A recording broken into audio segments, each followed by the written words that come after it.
हवा नसता तर ते ह्या लाईननं पुढे जाणार होते की ड्रायव्हर गाडी चालवत होता, वेदांची त्यात काहीही चूक नव्हती. पण तो त्यांचा प्लॅन, पोलिसांचा प्लॅन फसला.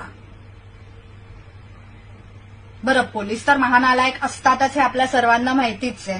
हवा नसता तर ते ह्या लाईननं पुढे जाणार होते की ड्रायव्हर गाडी चालवत होता, वेदांची त्यात काहीही चूक नव्हती.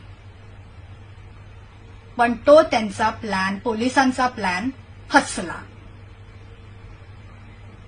बरं, पोलीस तर महानालायक असतातच हे आपल्या सर्वांना माहितीच आहे. हवा नसता तर ते ह्या लाईननं पुढे जाणार होते की ड्रायव्हर गाडी चालवत होता, वेदांची त्यात काहीही चूक नव्हती. पण तो त्यांचा प्लॅन, पोलिसांचा प्लॅन फसला. बरं, पोलीस तर महानालायक असतातच हे आपल्या सर्वांना माहितीच आहे.